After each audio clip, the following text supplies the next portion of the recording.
저는 이렇게 나누신 하나님의 말씀은 민수기 1장 47절부터 54절까지의 말씀입니다. 구약성경 민수기 1장 47절부터 54절까지의 말씀 한 절씩 교독합니다. 그러나 레위인은 그들의 조상의 지파대로 그 계수에 들지 아니하였으니 너는 레위 지파만은 계수하지 말며 그들을 이스라엘 자손 계수 중에 넣지 말고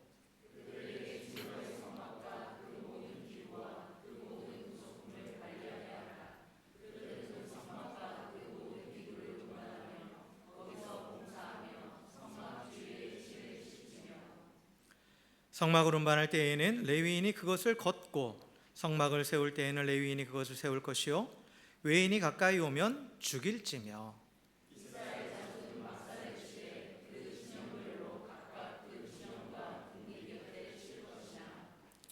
레위인은 증거의 성막 사방에 진을 쳐서 이스라엘 자손의 회중에게 진노가 임하지 않게 할 것이라.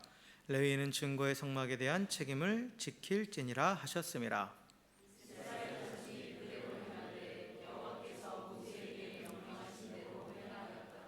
아멘, 아멘. 할렐루야, 할렐루야. 네, 우리 옆에 계신 분하고 이렇게 인사하겠습니다. 주의 사랑으로 사랑으로 축복합니다. 이렇게 인사합시다.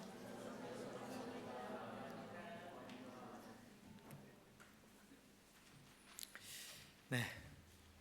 오늘 우리가 읽은 말씀은 이제 민수기죠. 민수기의 뜻은 민수의 책이 아니고 영어 성경 보면 넘버스잖아요. 그래서 백성의 숫자를 기록했다 해서 민수기예요. 그래서 민수기는 처음에 인구조사로 시작을 합니다. 그래서 민수기 1장에 보면 하나님께서 모세에게 이스라엘 각 지파별로 인구조사를 명령을 하시죠. 그래서 이제 쭉 지파별로 20세 이상 전쟁에 나갈 수 있는 남자의 수를 세게 하는 거예요. 쉽게 말하면 군대를 지금 조직하는 거죠. 그러니까 군인의 수를 세는 겁니다. 그래서 지파별로 쭉 이제 몇 명씩 이제 나와요. 쭉 나옵니다. 그런데 오늘 본문에 보면 좀 특별한 지파가 나오죠. 그게 바로 레위 지파입니다. 레위 지파. 하나님께서 이들은 카운트하지 말라고 하세요. 그러니까 이 카운트하지 말라는 게 뭐냐면 군대의 군인의 수에 카운트하지 말라라는 거예요. 그러니까 전투에 참가할 연회에 포함시키지 말라고 명령하시는 거죠. 그리고 그들을 이제 따로 이렇게 구별해 놓으십니다.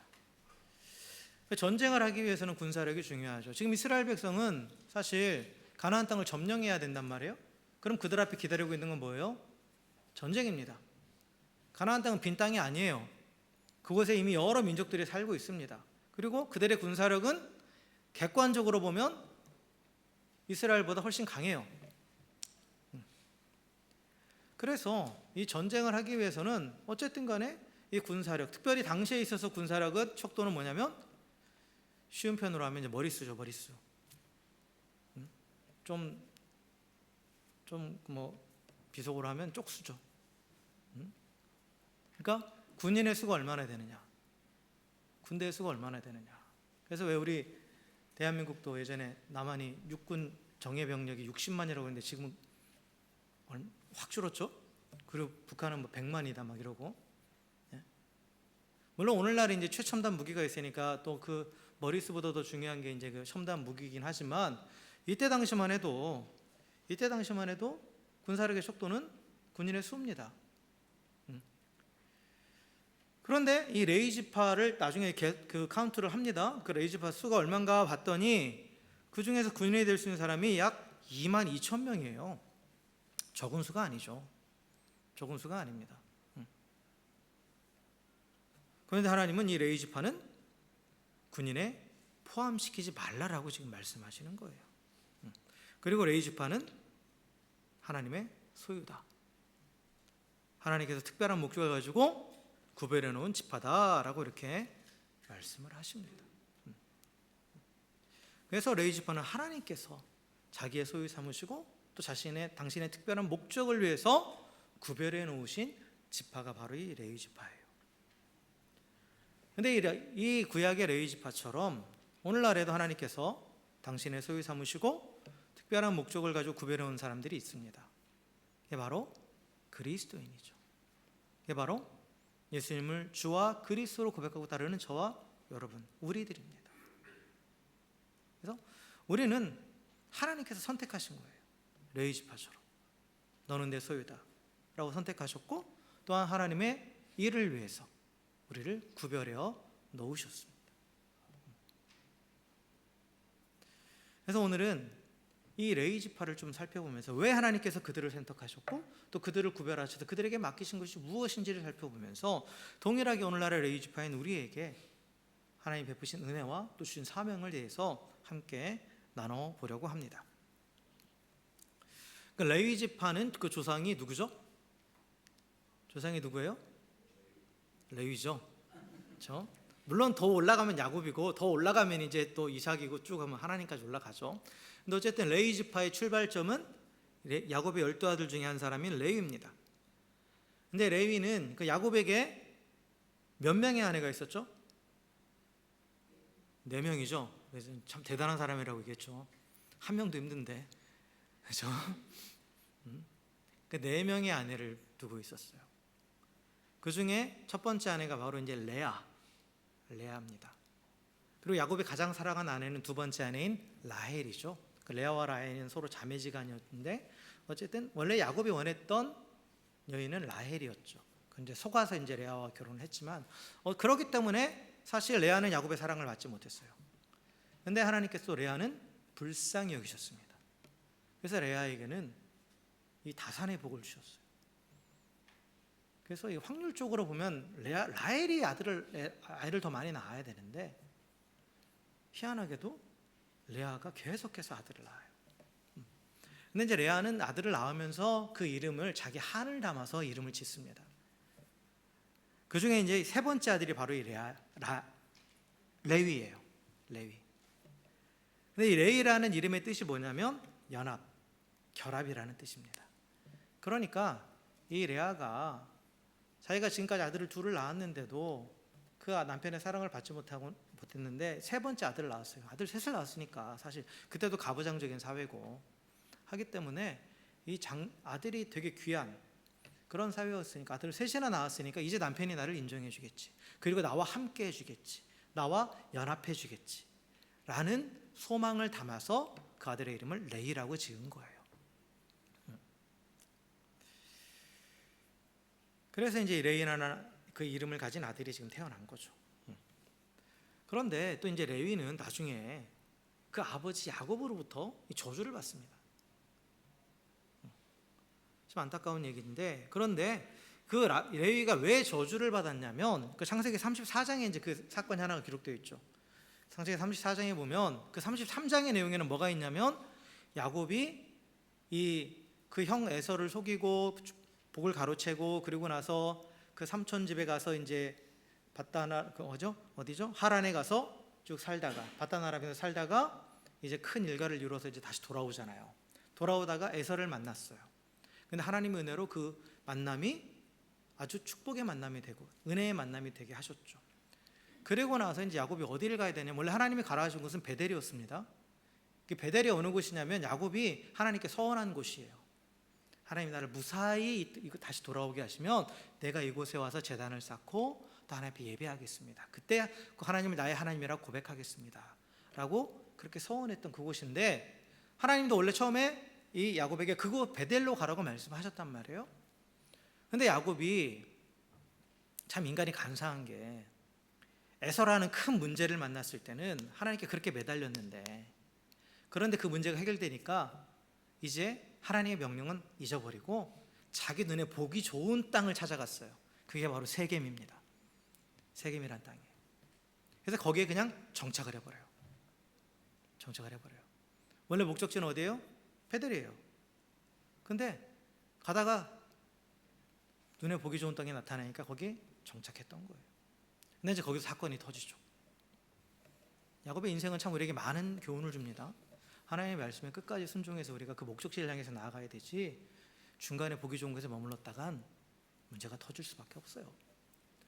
그래서 어떤 사건이 터지냐면 야곱에게 딸이 하나 있는데 그 레아에게서 낳은 딸, 그러니까 레위에게는 같은 어머니인 친여동생이죠. 이 디나가 당시 이제 세겜성이 되게 번화한 성이었나 봐요. 그러니까 쉽게 말하면 촌에 있다가 서울 구경 나간 거예요. 도시의 휘황찬란함을 보러 나간 겁니다. 그랬다가 이 세겜성의 그 가장 유력한 그 지주인 하몰이라는 사람이 있거든요. 그 사람의 아들이 이름이 세겜이에요. 그러니까 그 아들 세겜에게 강간을 당해요. 그러니까 이 소식을 들은 그 디나의 친오빠인 시므온과 레위가 엄청나게 분노합니다. 그래서 이제 이들이 치밀하게 복수할 계획을 짜요. 그래서 이 하몰의 아들 세겜은 디나를 사랑했기 때문에, 물론 육체적인 사랑이죠. 그래서 이제 그 디나와 결혼을 시켜달라고 찾아와요. 그 아버지와 함께. 그러면서 우리가 서로 교류하자.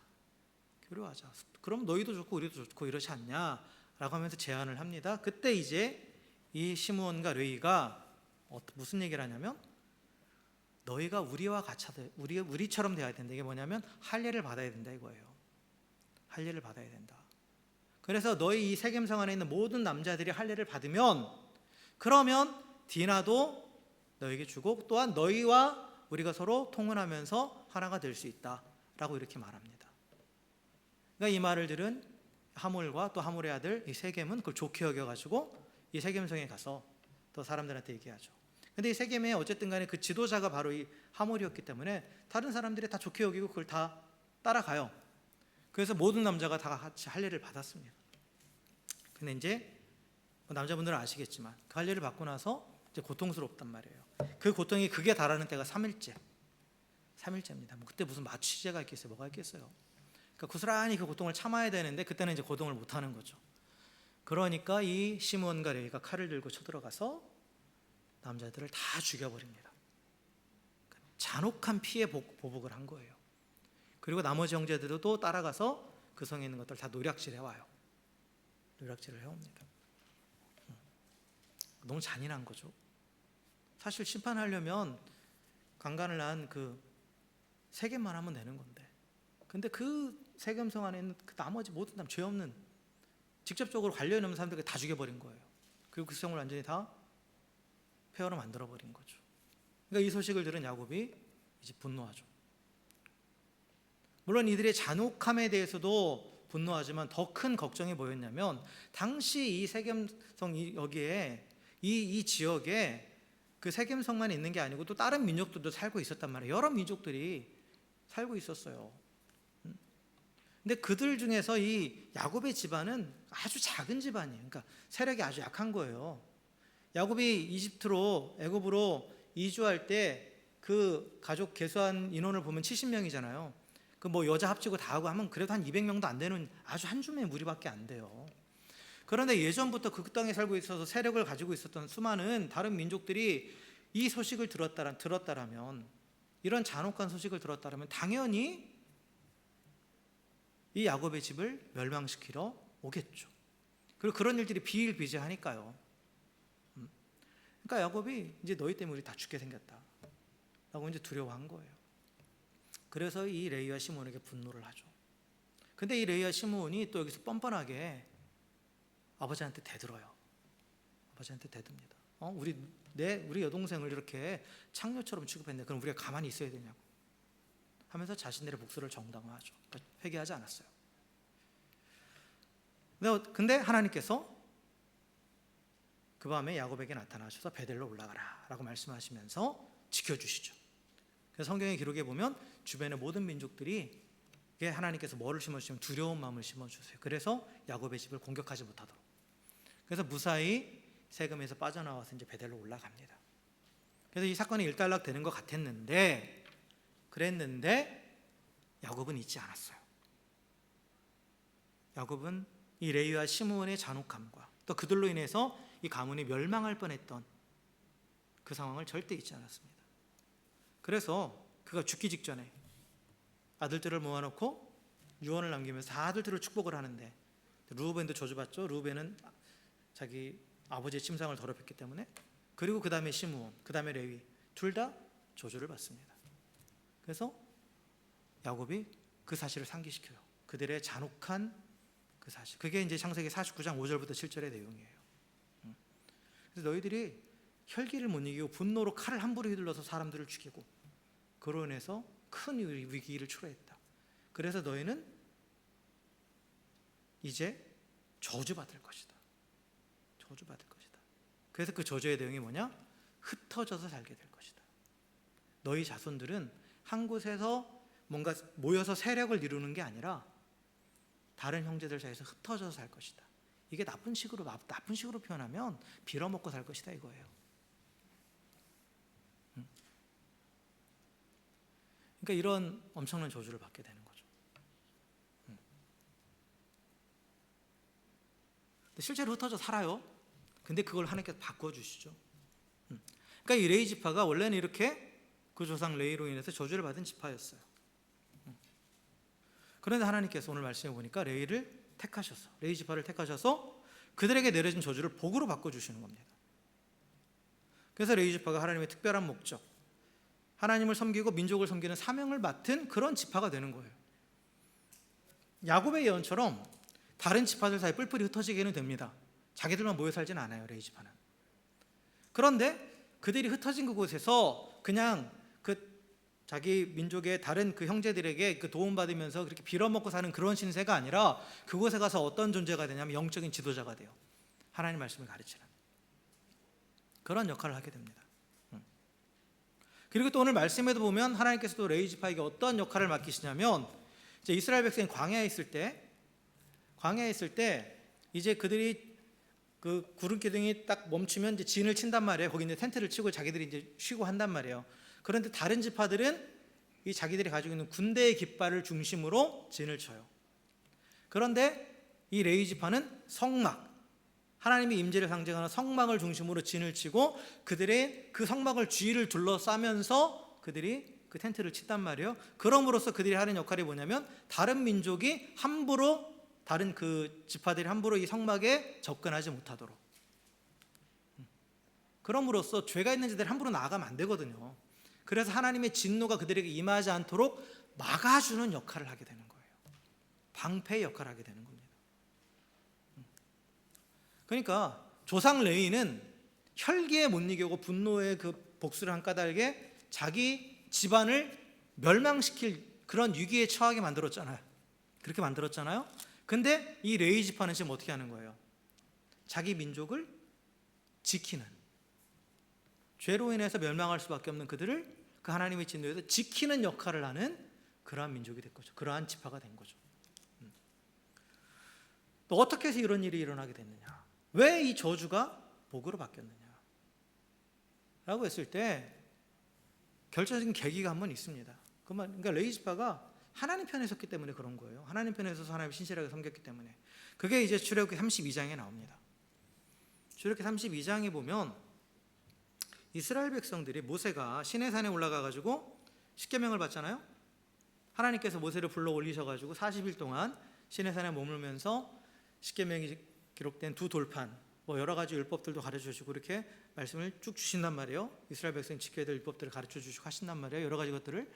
근데 40일 동안 모세가 안 내려오니까 그들이 이제 못 견딘 거죠. 모세가 어떻게 되는지 모르겠다.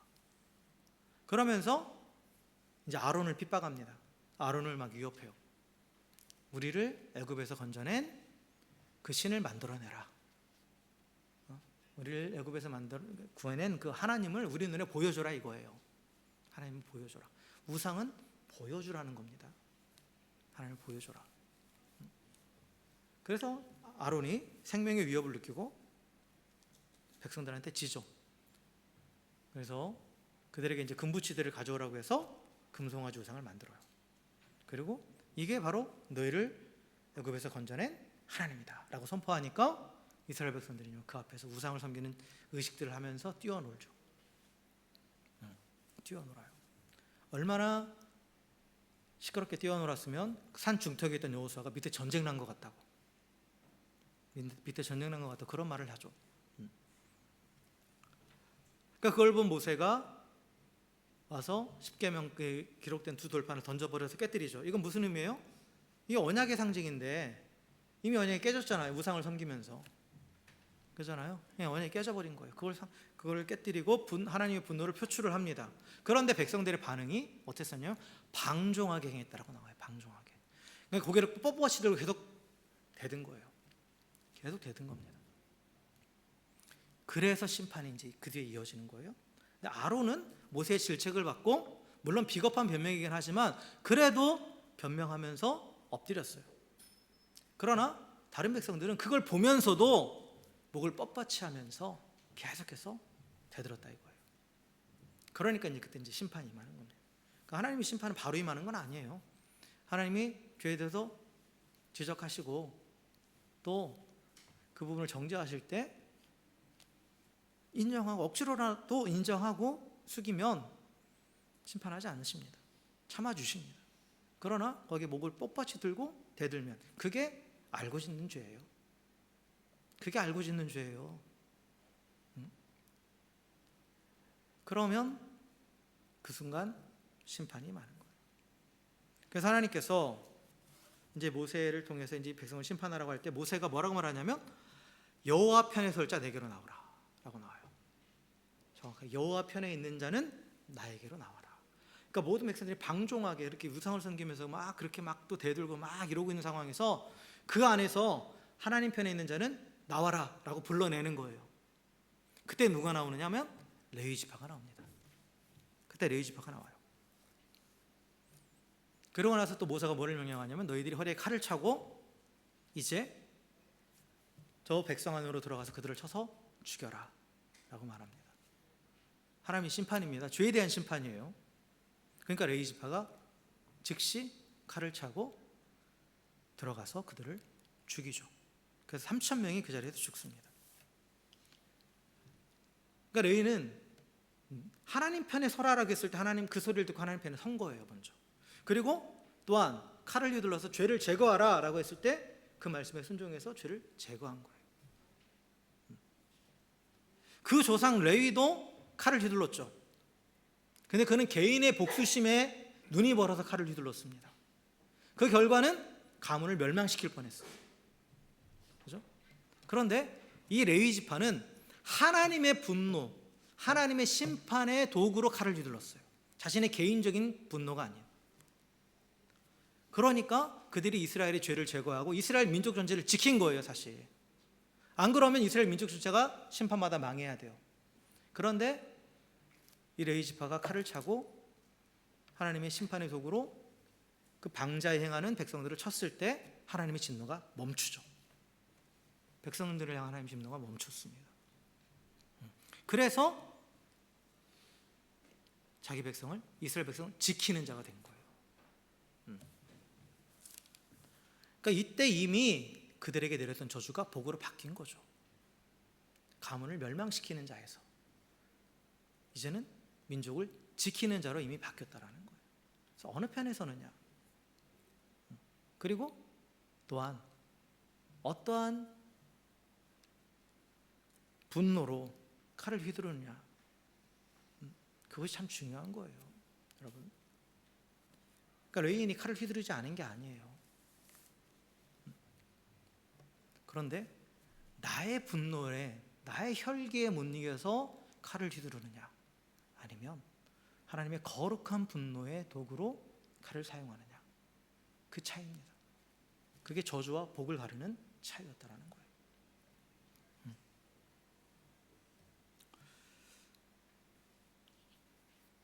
그래서 그 레위는 이스라엘 공동체 거룩함을 지키는 그런 구별된 지파가 된 거죠.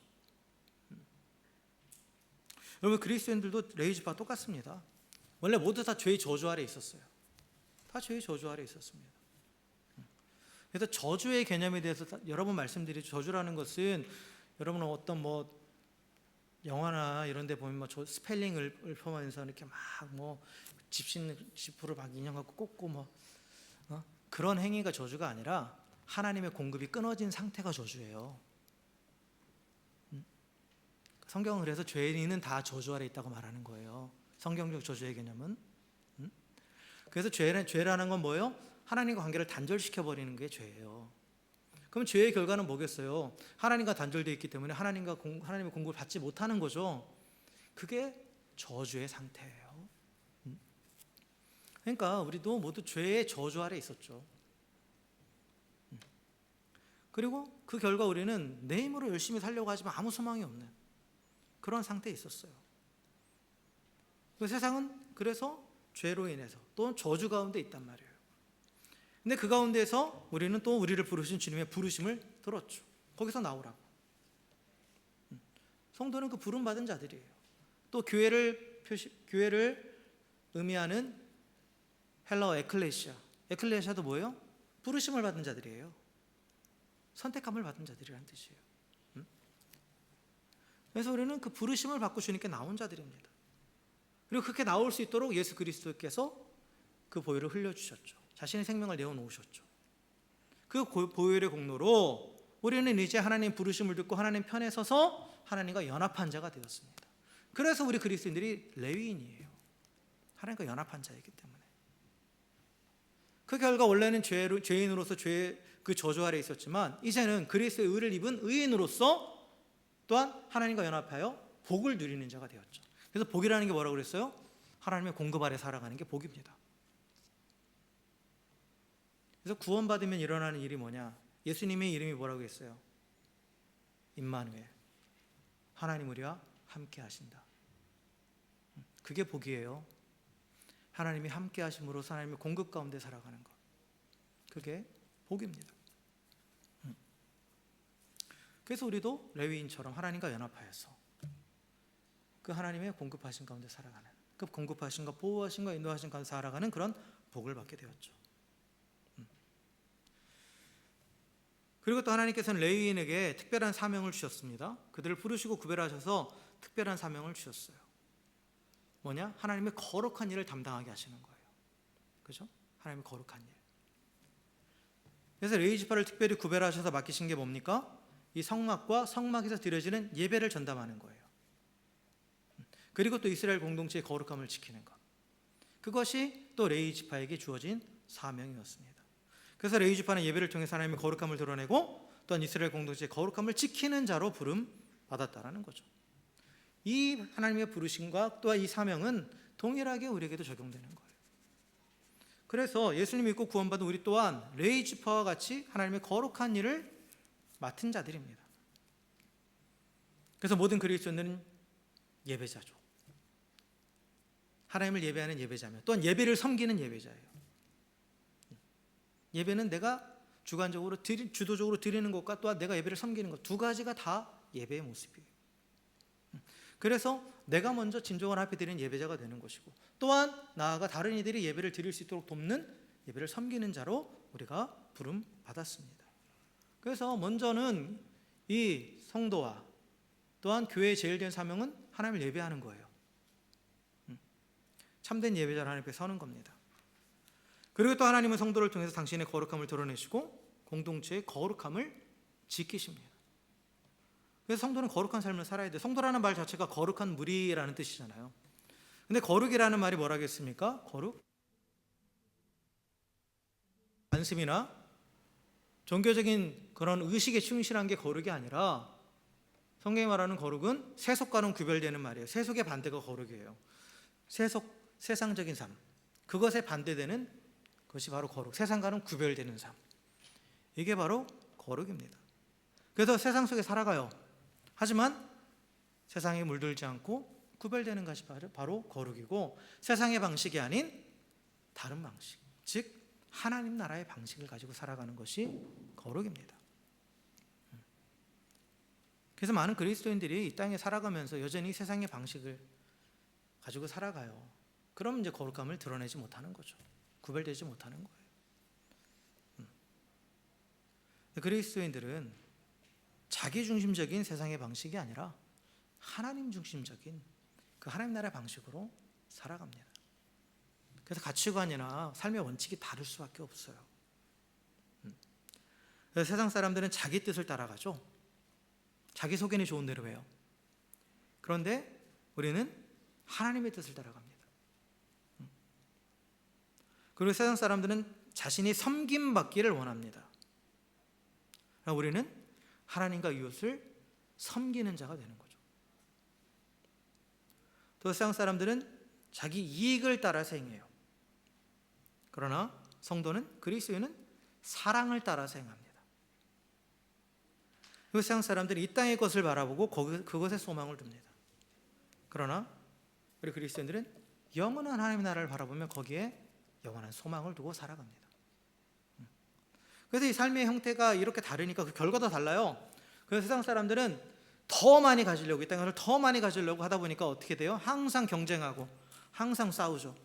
세상의 다툼은 없어지지 않는다고 말씀드렸어요. 왜냐? 다 자기중심적으로 살아가고 더 많이 가져야 되고 더 높아져야 되니까. 그러니까 다툼이 사라지지 않는 거예요. 그러니까 항상 두렵고 항상 불안한 거죠. 그리고 공허한 거죠. 그러나 하나님 나라의 법칙을 가지고 살아가는 사람들은 다툼이 아니죠. 나누고 섬기는 삶을 살아가는 거죠. 그리고 사랑 안에서 살아가는 거예요. 그래서 그 안에 참된 기쁨과 평안이 있는 거죠. 많이 가지려고 하면 기쁨이 없죠. 그렇잖아요. 끝이 없잖아요. 그런데 나누려고 하면 기쁨이 있죠.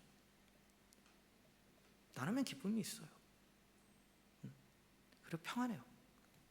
그러나 가지려 하면 기쁨이 없고 또한 더 이 가진 것도 없어질까 봐 불안하죠. 그래서 이렇게 세상과는 다른 구별된 삶을 살아가는 것이 바로 거룩한 삶이고, 그것이 또한 온전한 예배자의 삶입니다. 그래서 우리가 이렇게 거룩한 예배자의 삶을 한 사람 한 사람이 이렇게 살아갈 때 우리 공동체, 교회가 가정이 거룩함을 지키고 또 교회의 공동체를 거룩함을 지킬 수 있다라는 거죠. 그리고 또한 세상은 우리를 통해서 그 거룩하신 하나님을 보게 되고 하나님 나라를 보게 되는 것입니다. 그래서 이렇게 특별하게 구별한 레위 지파에게 하나님께서 복을 주셨다고 했잖아요. 하나님이 함께 하심의 복. 그런데 이게 구체적으로 또 하신 게 있어요. 구체적으로 뭐냐면 하나님께서 여러 번 반복하는 게 뭐냐면 레위 지파에게 하나님께서 기업이 되어 주시겠다. 하나님께서 그들의 소유가 되어 주시겠다라는 거예요. 그들의 소유. 그러니까 여기서 기업이라는 건 뭐냐면 이스라엘 백성이 가나안 땅에 가잖아요. 들어가면 지파별로 이제 땅을 나눠서 갖게 돼 있단 말이에요. 그게 기업이에요. 그들의 소유가 되는 땅이 있단 말이죠. 그거는 대대로 이어지는 거죠. 근데 레위 지파에게는 주지 말라고 말씀하세요. 그 기업을 주지 말라고. 그 대신 하나님이 그들의 기업이 되시겠다고, 그들의 소유가 되시겠다라고 분명히 말씀하십니다. 근데 이게 보면 어떻게 보면 따로 기업이 없으니까 아무것도 없는 것처럼 보이잖아요. 그런데 실제로 레위 지파는 가나안 땅 어느 곳에나 들어가서 살아도 되는 거예요. 다른 지파들은 자기들에게 정해준 그 지역 안에서 살아야 돼요. 받은 그 기업 안에서 살아야 돼요. 그러나 실제로 레위 지파는 보면 그 다른 지파의 기업 안에서 다 요충지들을 또 분배받아요. 그래서 그 안에 들어가서 영적인 지도자의 삶을 살아가요. 그래서 야곱의 예언처럼 흩어져 살긴 하지만, 그리고 자기들만의 기업은 없지만 그 기업 없이 흩어져 사는 게 저주가 아니라 오히려 또 복이 된 거죠. 또 복이 된 거예요. 어느 곳에 가서 살아도 되고, 그리고 어디서든 하나님 말씀을 가르치는 자로서 그 자기 백성을 영적으로 바로 세우고 지키는 사명을 감당하는 그런 귀한 존재로 살아가게 됐다라는 거죠. 우리 그리스도인도 마찬가지예요. 하나님께서 우리의 기업이 되십니다. 하나님 우리의 소유가 되신다라는 거예요. 우리는 하나님의 소유죠. 그런데 하나님도 하나님께서 우리의 소유가 되시겠다고 말씀하신 거예요. 이게 사실 어떻게 우리 감히 하나님을 나의 소유로 삼겠어요. 그 무한하신 하나님을. 그런데도 하나님께서 친히 우리의 소유가 되시겠다고. 그러니까 그 하나님의 무한하심을 풍성히 누리게 하시겠다라는 거죠. 그래서 하나님이 온 세상을 만드시고 통치하시는 온 우주의 소유주시잖아요. 그러기에 하나님을 기업으로 삼는 자는 오늘 우리가 찬양했던 것처럼, 또 바울이 고백했던 것처럼 아무것도 없는 자 같아요. 실상은 눈에 보기에는. 그런데 실상은 어떤 자다? 모든 것을 가진 자예요. 그래서 고린도후서 6장 9절에서 10절 말씀, 우리가 아까 고백했던 그 찬양의 가사가 이 고린도후서 6장 9절에서 10절 말씀을 가지고 만든 찬양인데, 무명한 자 같으나 유명한 자요, 죽은 자 같으나 보라 우리가 살아있고 징계를 받은 자 같으나 죽임을 당하지 아니하고 근심하는 자 같으나 항상 기뻐하고 가난한 자 같으나 많은 사람을 부유하게 하고 아무것도 없는 자 같으나 모든 것을 가진 자로다. 하나님을 소유했기 때문에,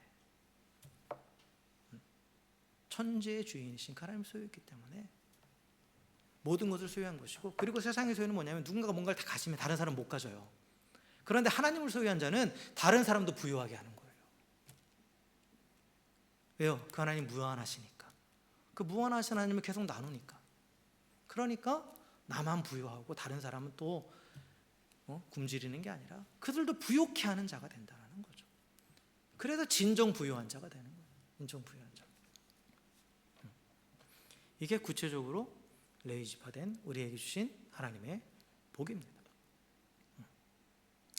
자, 말씀을 정리하겠습니다. 오늘 우리가 레위지파에 대해서 살펴봤습니다. 레위지파의 조상인 레위는 자신의 분노와 혈기에 사로잡힌 채 칼을 휘둘려서 이스라엘을 멸망의 위기에 빠뜨렸습니다. 그러나 레위의 후손인 레위지파는 하나님의 부르심을 듣고 하나님의 편에 서서 거룩하신 하나님의 분노의 도구가 되어서 칼을 휘둘렀고, 그래서 이스라엘의 죄를 제거했습니다. 그 결과 그들은 이스라엘 멸망의 위기에서 지켜냈죠. 그래서 저주가 복으로 바뀌었고 하나님이 친히 그들의 기업이 되어 주셨습니다. 우리 그리스도인들도 또한 레위지파와 마찬가지로 하나님 편으로 나오라고 했을 때, 그 죄된 세상으로 또 부르심을 들었을 때 하나님께 나온 자들이에요. 예수 그리스도의 보혈의 공로로 모든 죄를 끊어버리고 더 이상 죄의 저주 아래에 있지 않고 또 하나님과 함께하며 복을 받은 자입니다. 그리고 또 하나님께서 우리의 기업이 되어주셔서 우리 항상 함께하세요. 그래서 이 땅에서도 그 하나님의 모든 풍성함을 누리게 하시고 장차 영원한 하나의 나라를 유업으로 받게 하셨습니다. 그것이 예비되어 있습니다. 그러기에 우리는 레위지파의 복을 누리며 살아가야 되고, 그렇게 살아갈 수 있고, 또한 동시에 우리는 레위지파의 사명을 감당해야 됩니다. 거룩한 삶으로서 세상에 거룩하신 하나님을 드러내고, 또한 내가 거룩한 삶을 살아가면서 내가 속한 공동체를 세상과는 구별되는 거룩한 하나님의 나라로 또한 세워갈 사명이 우리 가운데 있습니다. 이를 위해서는 늘 하나님을 예배하는 자죠.